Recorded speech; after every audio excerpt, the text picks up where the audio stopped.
My name is Jonnie Boer. I'm a chef of the Librije in Holland. It's 3 Michelin star restaurants in Zwolle, about 100 kilometers away from Amsterdam. I was growing up in Giethoorn, what I think is the most beautiful village of Holland. It's only water. Every house is on an island. My parents, they had a little restaurant and cafe, and I was supposed to be working there. But I was about 18 years and my father said to me, you have to go to school. So I did it for, I think, a half year, and then I was a chef. I thought I was a chef. So I went to Amsterdam and I came in the first restaurant, and the owner, he said to me, do you not go to school anymore? I said, no, I'm a chef. He said, shit, you can make an egg, you can do nothing, but you can come here. So my first star restaurant was that, and I only have to peel potatoes. After 3 years in Amsterdam, I went to Zwolle. I came in the Librije, and what I saw was incredible. He was working as a chef in the Librije, in the old building, and I gonna work there also because I was with my study, with the hotel school. When I saw her for the first time in the restaurant, she was really, no, I don't go. I'm not sure if he likes it that I tell this, but I'm the one who made a crush on him. We were going out in a city near, and there was a discotheque, and then she was there, and I thought... And I kissed you. Yes. Yeah. Okay. He never wants to tell it, but it's true. I kissed him. From that moment, I have him.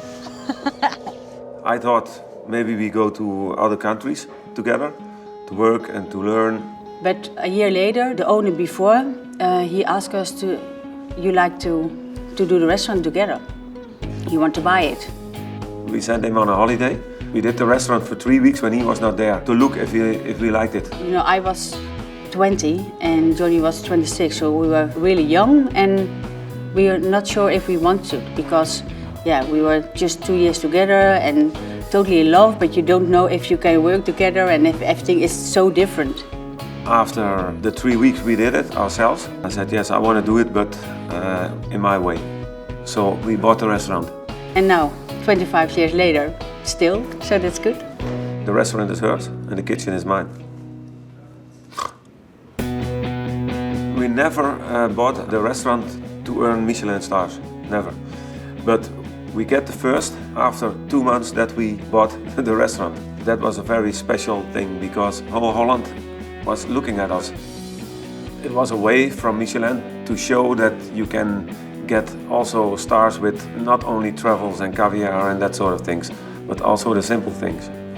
But that doesn't matter because I'm not working for Michelin, I'm working for my customers. The Librije restaurant, it was always in another building. And after 25 years, Thérèse and me, we looked to each other and we said, what are we going to do? So we bought this building, this women's prison in Zwolle. We bought it with 65 ladies in it. They moved out. Then we start building, and after 8 years, we moved the restaurant into the building.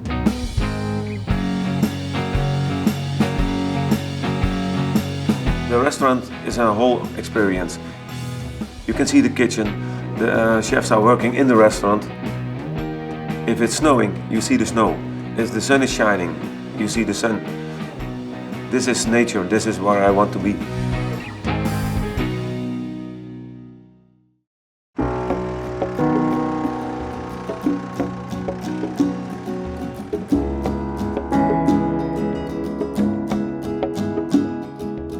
The most exciting thing about being a chef in Holland is that you can teach the customer and you can make them excited about the ingredients we have ourselves here. Because a lot of customers are still thinking that everything is coming from France, and if I tell them my perch is coming 2 kilometers away from here, from the river de Vecht, it's like you open a new book for them. I wanted to be a chef very close to his products. I came from the country. When I was growing up, I was always in nature. I had my little boat. I know every little canal, and I saw we had most beautiful mushrooms, lamb, game, everything, fish. So I wanted to teach myself to work with the Dutch things and also from the wild. This is something, we call it gagel. I dry this and then we smoke some fish on it or meat. My favorite wild ingredients depends of the season, of course. For example, when the ice is gone, I make a hole in a birch tree and I use the juices of the tree. And I use it with a kombucha.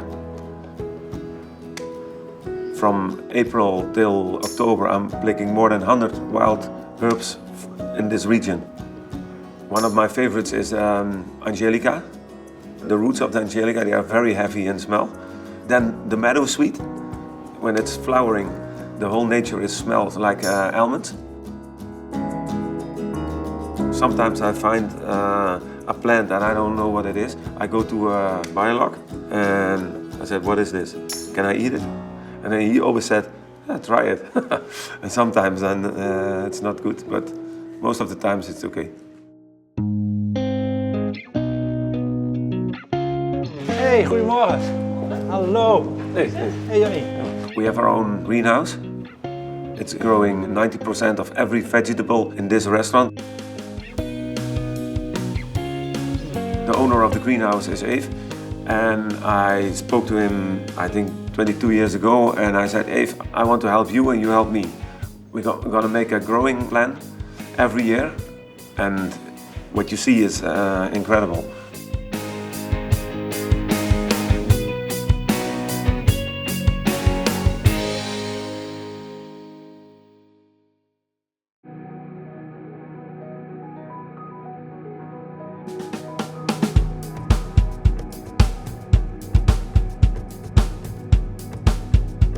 To create the whole new menu, a dish is not ready for it after it's being made one time.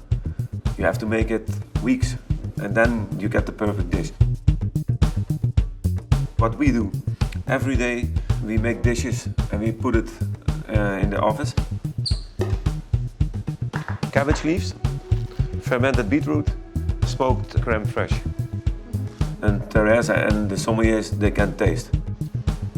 Yeah, the beetroot I like with the mustard is good. Regarding the place in the menu, I think it's the second dish, so it must be fresh and lively. They give me the chance to let a dish be perfect before everybody sees it. I can't predict what the chefs in all the world are going to do, and it doesn't matter for me. I don't care. I think it's a logical thing that you use new techniques. You know, some chefs say you have to do this because that's tradition. I like tradition, but you always have to be a chef who's working on better things. In some of my dishes I use liquid nitrogen, but I don't use it for smoke and for the gimmick. I use it because it fries some things very quick, and when you can do that, the structure and the cells is not broken.